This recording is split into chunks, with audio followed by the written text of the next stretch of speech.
일하는 병원에서 아이를 지울 때, 머리를 깨끗이 끄집어낼 때, 그 순간은 어떻게 해서든지 끄집어내야 한다는 생각으로 별다른 기분을 느끼지 못하는 게 사실이다.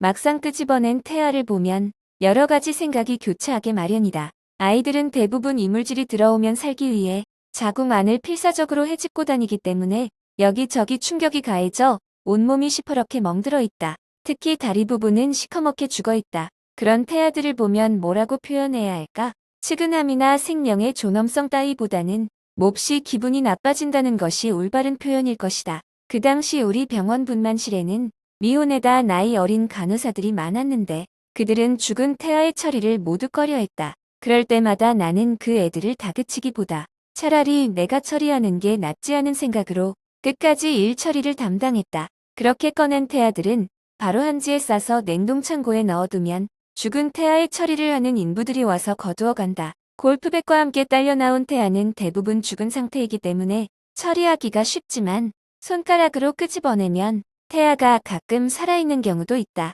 곧 죽을 것이 뻔한 그 태아들은 자신을 원하지 않는 세상에서 잠시 숨을 쉰다. 그러나 아무런 배려도 받지 못한 채 곧 숨이 끊어지고 태아 처리반으로 직행하게 된다. 골프백으로도 처리가 안 되고 손으로 끄집어낼 수도 없는 경우가 가끔 생긴다. 발이 아니라 머리 쪽이 자궁을 향하고 있으면 잡아당기기가 힘들기 때문에 링펄셉을 이용해 끄집어내야 한다. 하지만 그것도 안 되면 자궁 안에서 분쇄를 해야 한다. 특히 머리를 분쇄하여 흡입기로 빨아당긴다. 얼굴 형체를 알아볼 수 없게 된 아이를 끄집어내놓고 보면 그 참혹함에 온몸이 부르르 떨린다. 나는 그런 수술이 있는 날 밤이면 꼭 기분 나쁜 꿈을 꾸곤 했다. 크고 검은 드럼통 옆에 서서 끝없이 아이들을 그 속으로 던지는 꿈이었다. 그런 꿈을 꾸다가 벌떡 일어나 한밤중에 식은땀을 흘리곤 했다. 하지만 내가 분만실에 근무하는 조산사인 이상 그런 일을 피해갈 수는 없는지라 나는 대부분 무감각하게 그 일을 하려고 애썼다. 좀 더 신속히 그리고 좀 더 깨끗하게 일 처리를 하는 것으로 나를 달랬다. 그리고 남을 대신해 내가 희생한다는 생각으로 그 시절을 견뎠다. 6개월 이상 되어 유도 분만을 하는 경우 분만 때와 똑같은 고통을 느끼기 때문에 어떤 사람은 제왕절개를 원하는 사람도 있다.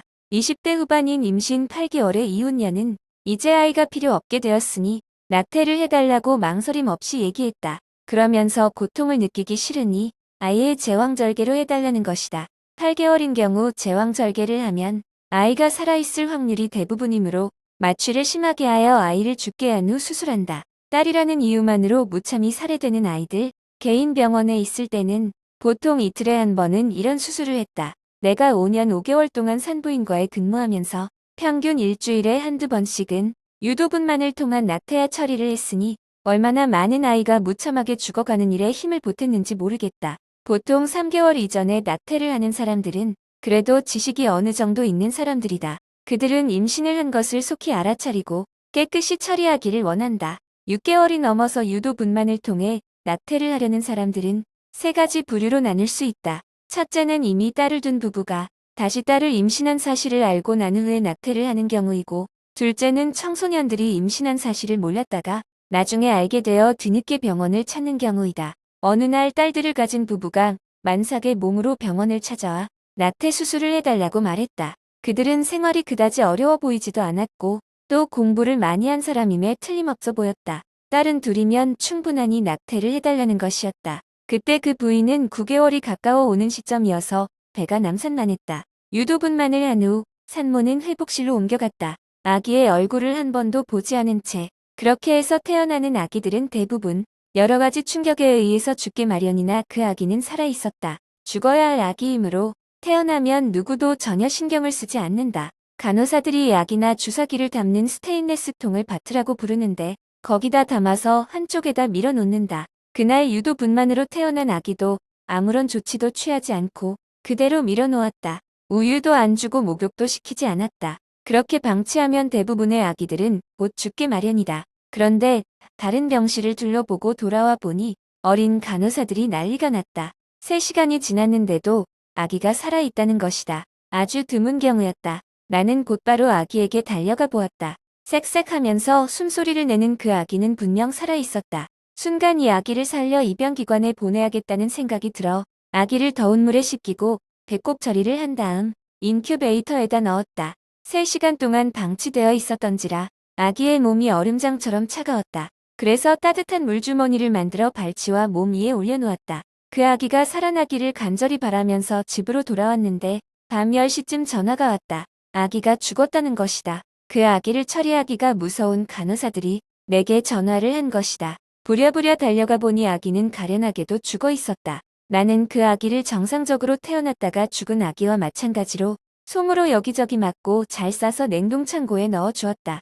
너무나 쉽게 아기를 죽이는 부모, 간혹 살아서 나오는 아기들을 보면 주로 여자 아기들이다. 여자들의 생명력이 질기다더니 정말 그런 모양이다. 간혹 미숙아들이 태어나면 인큐베이터에다 넣는데 그럴 경우에도 여자 아기들이 죽는 경우는 드물다. 간혹 살아서 나온 아기들 때문에 일을 치르고 나면 가슴은 아프지만 직업이 직업인지라 그에 대해 깊이 생각을 하지 않으려고 애쓴다. 단지 그런 아기들을 처리하면서 다시 세상에 온다면 좋은 부모에게서 태어나 행복하게 살라고 마음속으로 빌어준다. 좀처럼 잊혀지지 않는 기억들이 몇 개 있는데 난쟁이 아기가 태어났을 때의 일만 생각하면 지금도 가슴이 아프다. 남편은 아내에게 아기가 죽었다고 말한 후 우리에게 아기를 없애달라고 하였다. 당시만 해도 나는 입양기관이 어디 있는지 잘 몰랐고 내가 주도적으로 일처리를 하는 입장이 아닌지라 의사의 지시에 그대로 따르는 편이었다. 갓 태어난 난쟁이 아기는 한 모금의 우유도 먹지 못하고 죽고 말았다.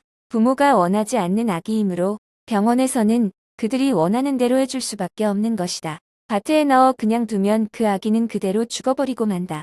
입양기관에서도 기형 아들은 데려가지 않으려고 하기 때문에 그런 아기들을 입양시키기도 사실은 힘든 일이었다. 또 한 번은 항문이 없는 아기가 태어났다. 그 아기는 몇 번에 걸쳐 수술을 해야만 정상적인 아이로 자랄 수 있다고 했다. 수술비만 해도 3천만 원이 든다는 얘기였다. 그 아기의 부모는 그 정도 돈을 들일 수 없다면서 아기를 포기하겠다고 말했다. 그 아기에게는 아주 조금씩 우유를 주었다. 많이 먹을수록 일찍 죽을 수밖에 없다는 사실을 모르는 그 아기는 더 달라고 아우성이었다. 결국 그 아기는 사흘 만에 얼굴이 노랗게 되어서 죽고 말았다. 그 후에도 단지 딸이라는 이유만으로 분만 일이 얼마 남지 않았는데도 불구하고 막무가내로 낙태를 시켜달라는 부인들을 수없이 만났다. 8개월이 지나 명백히 딸이라고 판정이 되면 추후에 망설임도 없이 낙태를 하는 것이다. 보통 3개월 이전에는 간단히 흡입기로 수술이 되기 때문에 살인이라는 생각을 별로 가지지 않지만 6개월 이상 되는 태아를 유도 분만하는 행위는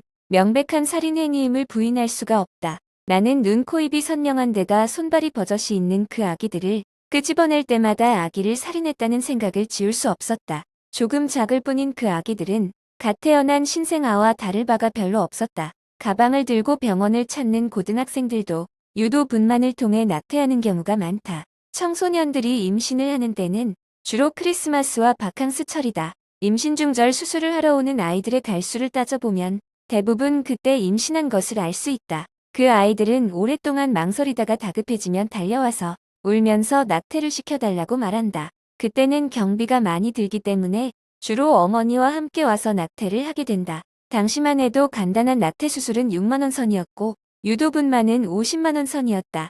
한 번은 고등학교 1학년인 두 아이가 이를 벌려 여자아이가 임신을 하게 되었다. 그 아이는 주변에 알릴 생각을 하지 않고 그저 복부를 동여매는 데만 급급했다. 원래 아이가 좀 뚱뚱해 어머니는 전혀 눈치채지 못했다고 했다. 더 이상 숨길 처지가 되지 못한 아이가 울면서 어머니에게 이를 털어놓았고 급기야 남자 쪽 어머니와 함께 병원을 찾기에 이른 것이다. 얼마나 꽁꽁 매놨던지 태어난 아기가 2.45kg밖에 되지 않았다. 아기는 입양기관에 넘기기로 하였다. 문제는 남자 쪽 어머니 태도에 있었다. 두 집 다 그리 넉넉한 집안이 아니었는데 남자 쪽은 행여 수술비를 내야 할까봐 발을 빼려고 안간힘이었다. 남자가 그럴 수도 있는 거지. 뭘 그러냐는 식이었다. 딸 간수를 잘해야지. 도대체 이게 뭐냐고. 오히려 큰 소리였다. 여자 쪽 어머니는 고개를 푹 숙이고 아무 말도 못했다. 그저 수술비만 좀 보태달라고 작은 소리로 말했다. 보다 못한 내가 남자 쪽 어머니를 병원 한쪽으로 데리고 갔다.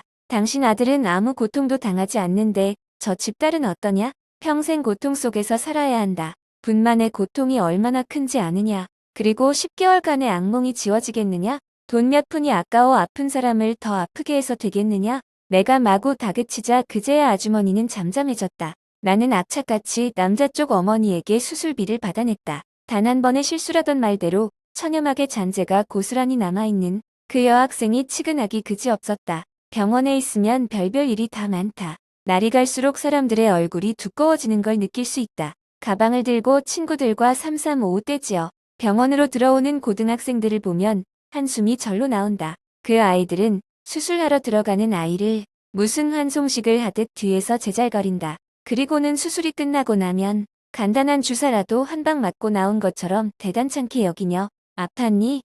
밥이나 먹으러 가자. 라고 하면서 수선을 떤다. 그런 아이들을 볼 때마다 분명히 얼마 지나지 않아 또다시 병원에 올 것 같은 예감이 들어 불안해진다.